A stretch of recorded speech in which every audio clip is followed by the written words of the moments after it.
smile then. Yes, so Hairless here.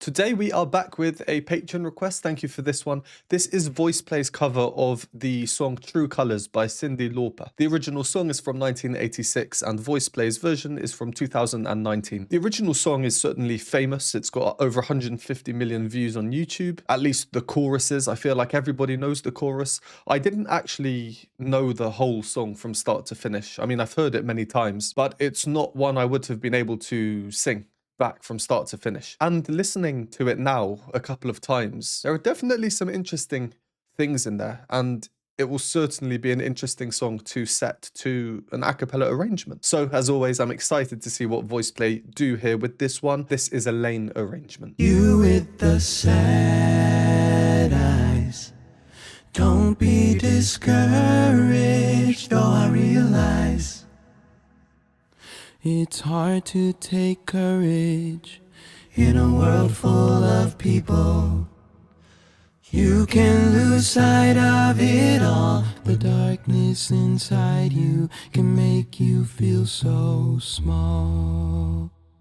Ooh,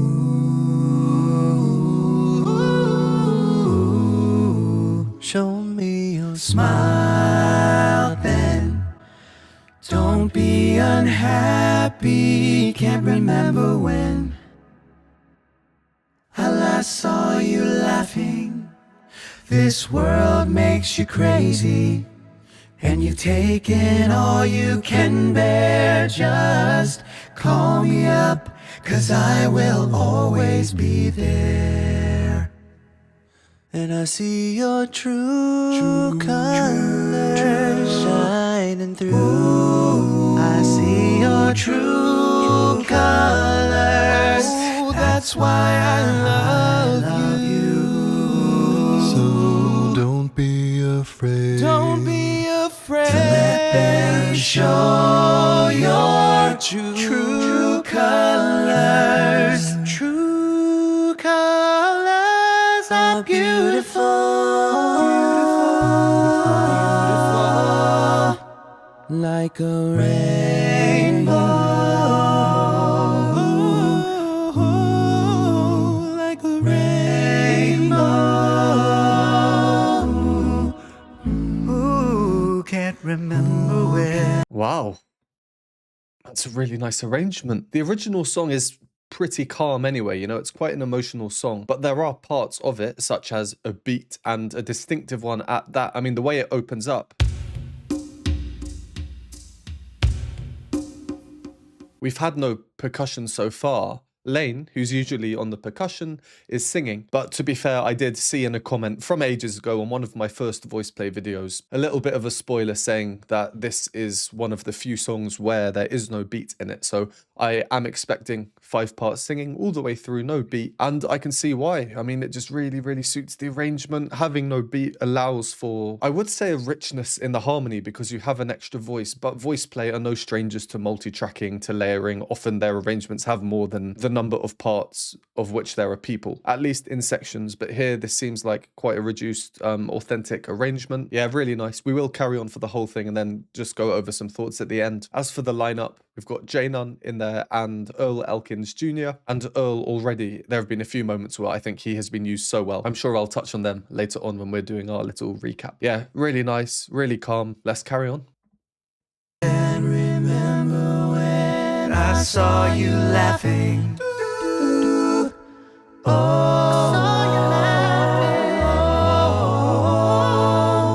this world makes you crazy, and you've taken all you can bear. Just call me up, 'cause I will always be there. And I see your true colors shining through. And I see your true colors. That's why I love you. So don't be afraid. Don't be afraid to let them show true colors. True colors are beautiful.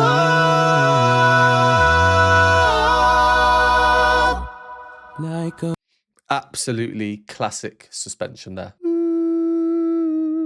That note here, moving to here. 4 to 3, because now this is the third note in the chord. 4-3 suspension. In a way, I actually thought that might remain unresolved, which means that the final chord would have sounded like this, which would be very fitting. One, because it's VoicePlay. Two, because this arrangement has some really juicy chords in there so far. But they did resolve it in classic style. Whilst we're here as well, lovely video, isn't it? Really, really cool set. All the lights representing, of course, the true colours. Like a rainbow. Like a rainbow. Ooh, like a rainbow.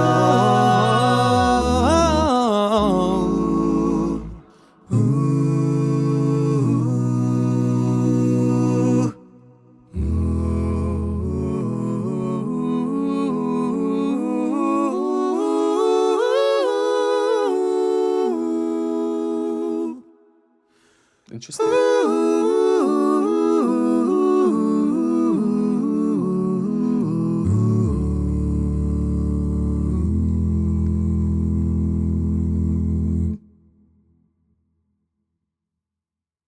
Is that the end?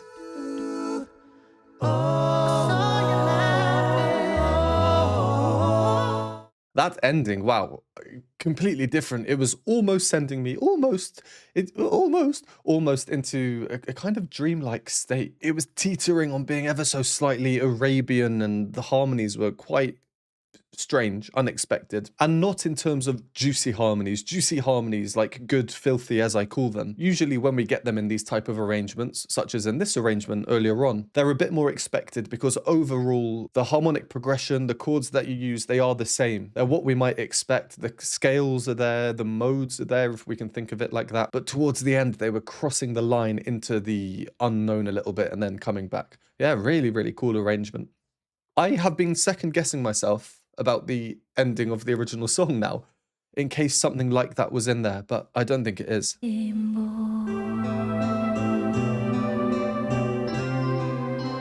No, it's not, so it ends with the motif that is prevalent throughout the song, causing dissonance as it stays, but the harmony around it moves. And then, of course, that percussion bit that we opened with. Crazy hairdos she had. I completely forgot about that. At the start as well, as we saw.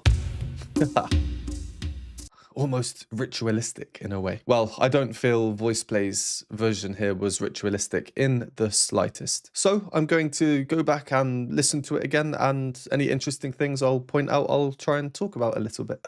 It's one of those where everything in it is interesting, so I'll try and be a little bit particular about what I mentioned. The first thing, the rhythms. I like to refer to VoicePlay as the masters of rhythms because they are so good at manipulating rhythms. They'll often throw in a segment where suddenly the meter or the time signature has changed. For example, where we might have been expecting 4 beats in a bar or a measure, because that's what's been happening for the whole song. Suddenly there'll be 1 of 5 or 1 of 3. Little things to just throw us off, to make the arrangement interesting and unexpected, something we could not have anticipated. The original song, the rhythms in it fundamentally are a bit peculiar, and the song is kind of built that way anyway. So I've just found some sheet music to try and demonstrate this. If you can't read sheet music, don't worry, this is more about just kind of counting notes. Here's the music, and we can see 4/4, which means there are 4 beats in a bar.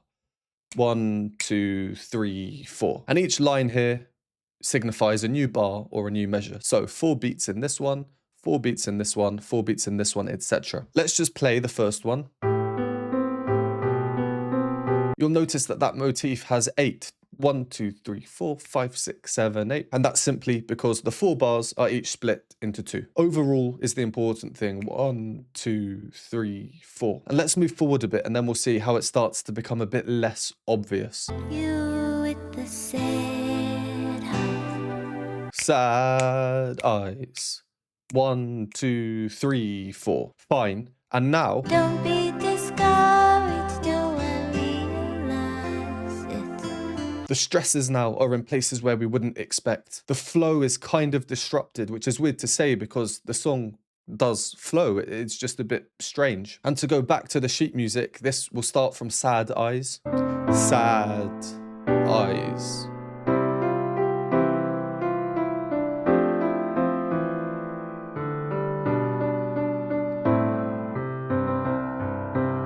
So hopefully you can just feel that it's not obvious what the meter is, how many beats there are in a bar. Sure, if you count along 1, 2, 3, 4, for the duration of the song, everything will match up. Here, I think VoicePlay just really lean into that and take it one step further. Try and count along 1, 2, 3, 4 to this, and you can pretty much start 1 on any beat, and it will sound just as cohesive with the music, because they have not made it obvious, and it's really quite tricky actually to determine where each measure for them starts. We can't say for certain either without seeing the sheet music. We don't know, all we can do is listen and try and figure it out.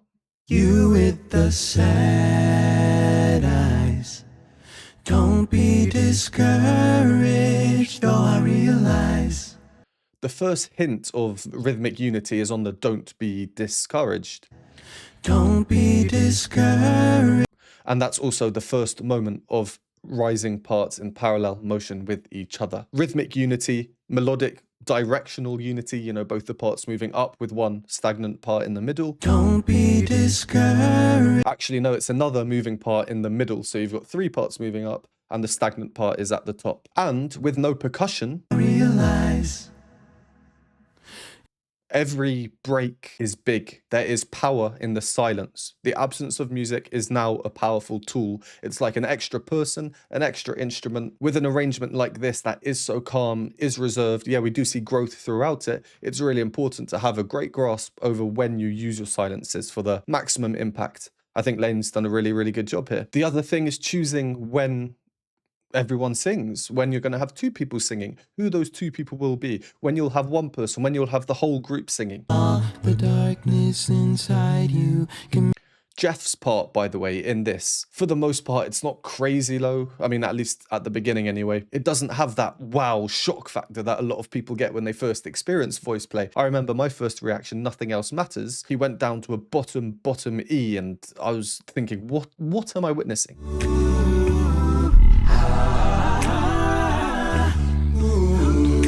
It's not about the shock factor though, it's about the beauty, and his tone, his timbre here, acting as this foundation, works really, really well. Here's an example, just 2 voices. Can make you feel so small. And the harmony's a little bit strange, finishing in unison. There's not harmonic power in that, it seems a bit weak, but the reason is because next,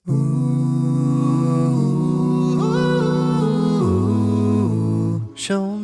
that's one of my favorite bits in the whole arrangement. And even listening it to again now for the second time, I just get immediate goosebumps, just like I did the first time. Full sounds now coming off the back of that weaker unison note, and the first real flight up there into the heights. So nice.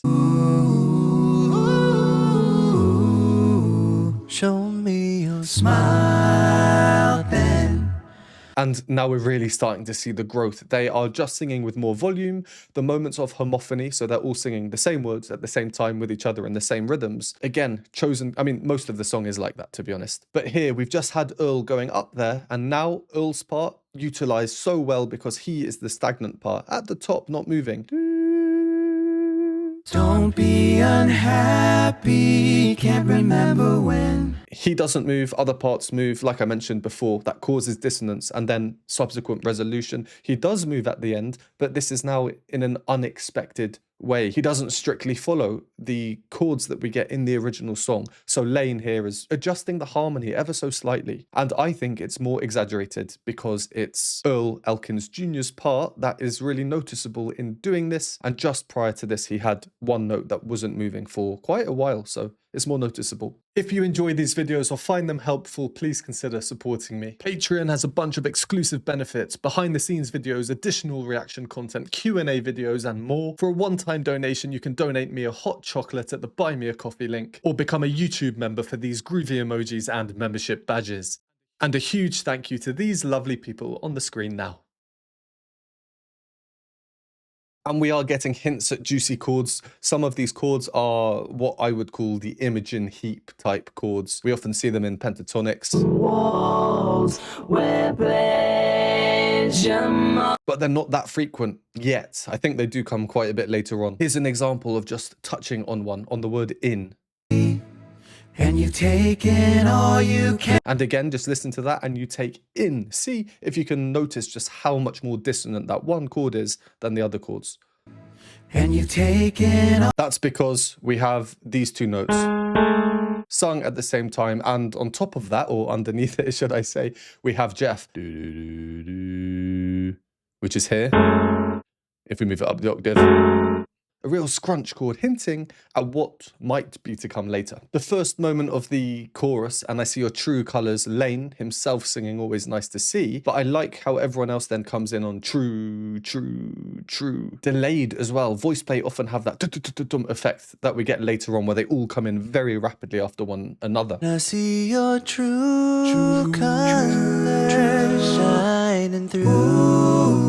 Why I like it so much is because now when they sing true colours, I see your true colors. Nice and homophonic, the complete opposite of what we've just had in that layering. Then there's the chromatic bit. Let them show your true colors. Using that chromatic bit as a growth into this climax, which then suddenly cuts off. How do we then return to the world of normality? Again, introducing that idea of true, true, true, but just not as slow this time. Your true colors. That was quite quick. True, true, true. True colors are beautiful. And now just Earl singing. So Lane is really using the most important words of the song, the title, True Colours, to manipulate themes we've previously heard, particularly when it comes to the rhythms. Look, that is really worth something mentioning at every single moment of this song. I obviously can't do that. So I will have not mentioned some things, maybe some of your favourite bits. So if that's the case, just understand why. And feel free to comment down below which your favourite bits of this song are. There are a lot of nice bits. This passage I'm about to play, I like it for two reasons that I have mentioned before. Who can't remember when I saw you laughing? That phrase started again with Earl at the top, not moving. Last time he wasn't moving for ages. He did move at the end for several notes. Now he only moves on the last note. And I saw you laughing. And that leads into the ch-ch-ch-chum that I was talking about. VoicePlay love to do this in most of their arrangements, I think, at least once. So as soon as I heard that, I was like, wait, and then suddenly a silence.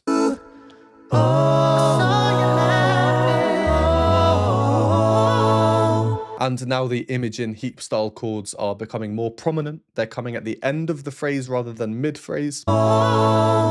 This world makes you crazy. World makes you crazy. What was that? We had this in Jeff. We had this here. And then the real scrunchy note. Makes you crazy.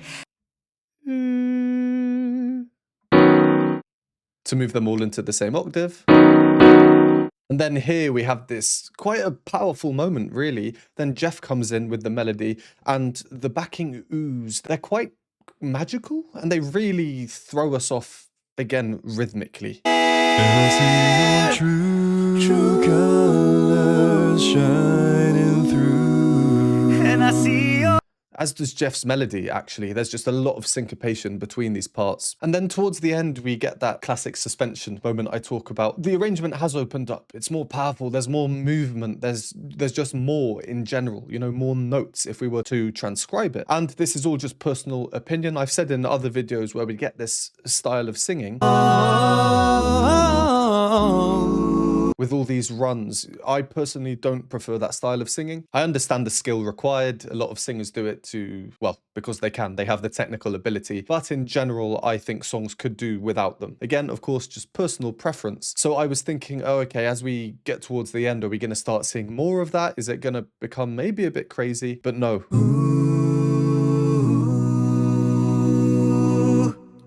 Very simple chordal movement there. Really as simple as you can get. And then we move into that very peculiar ooh ending section.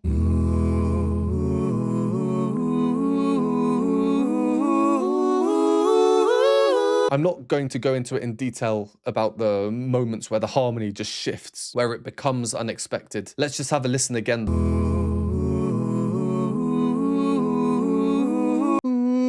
There's the shift to the major.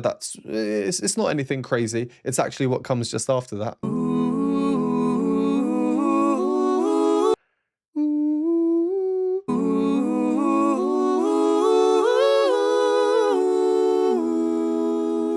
Yeah, it's Bohemian. Bohemian is the word I'm going to go for here.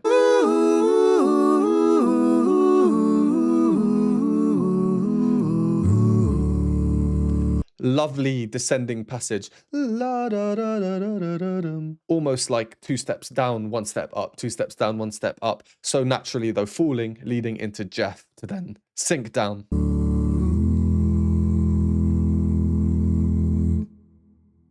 And finish it off. Very cool video, very cool arrangement, really, really interesting. And I'm just most interested about listening to this a few more times now because I know there will be a lot of cool things in there that I missed. Quite different in style to the more energetic arrangements I've seen, of which they have many. Thank you again for this request, and thank you as always for watching. Would really appreciate a like, subscribe, comment down below. All of those things let YouTube know that you enjoyed these videos and that you'd like to see more, and I will see you next time.